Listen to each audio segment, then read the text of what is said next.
Imagine, you're put on trial in front of your friends, neighbors, family even, being accused with evidence so outlandish and ridiculous that you can't even believe it's being used in your prosecution. Your accusers believe you to be tormenting the village folk using witchcraft, and the only way to be set free is to plead guilty. Doing so, however, requires lying and leads to your own perdition. Pleading innocence leads to the hangman's noose. This is the fate that befell many men and women in 1692 and 1693, particularly in the Puritan village, Salem. Even after decades of speculation, a clear answer has yet to be found. Although many theories exist, the cold weather theory in tandem with other factors will be used to explain the mass hysteria of the Salem Witch Trials.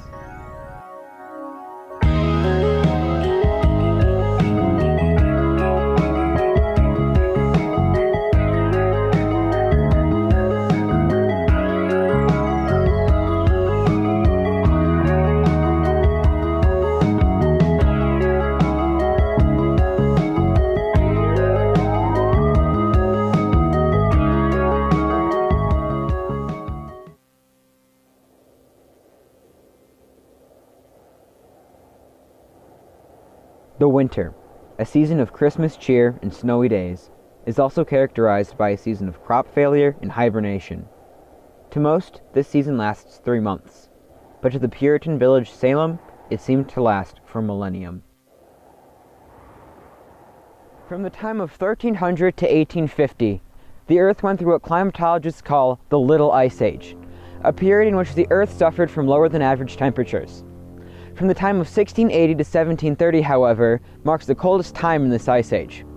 As a result, Puritans trying to start a new life in the New World suffered from a dearth of food, eventually leading to many Puritan men, women, and children starving. This starvation is believed to have muddled the minds of many people in the areas in and around Salem, as starvation will eventually cause the brain to break down neurons for essential nutrients. This would explain why so many people believed the outlandish stories being told by the village children. Although starvation has been proven to negatively affect the brain, other factors combined with starvation can produce even more extreme hallucinations. One factor being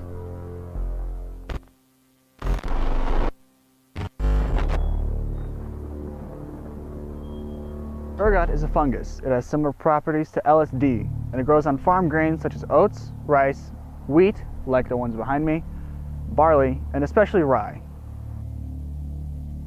The fungus will cause affected grains to disperse a sweet mucus-like substance known as honeydew that holds spores to spread the ergot. Eventually infecting the developing kernels of grain, the fungus gives them a discolored purplish-black appearance known as sclerotia.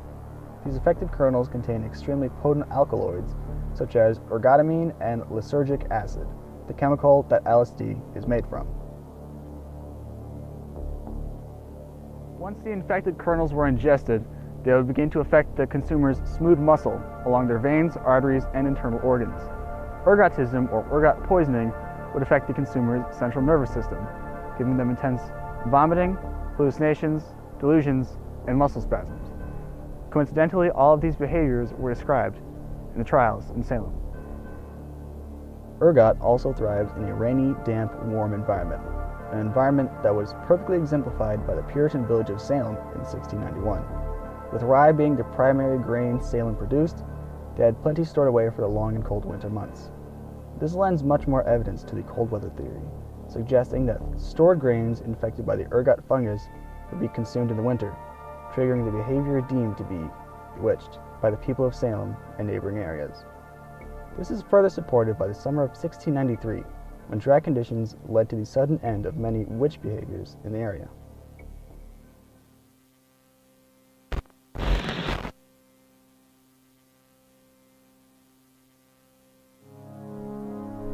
The Native Americans played a major role in the mass hysteria of the Salem Witch Trials as well.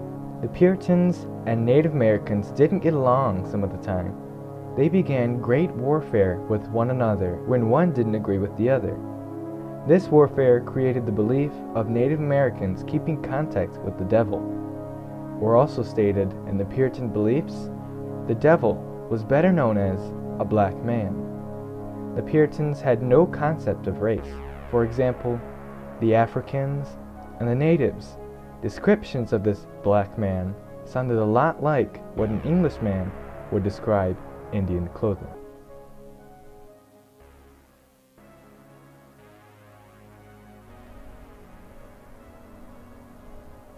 At least 9 of these afflicted girls had witnessed Native American warfare. It was said that the cause of these girls' afflictions was by the violence of these wars.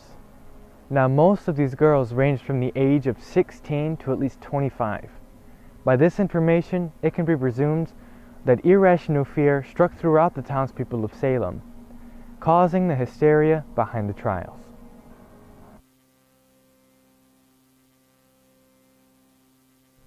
Although many theories exist to explain the odd events that occurred during the Salem Witch Trials, the cold weather theory, in tandem with other factors, is the one that we deem to make the most sense. The evidence supported by many sources leads to our understanding of the Salem Witch Trials.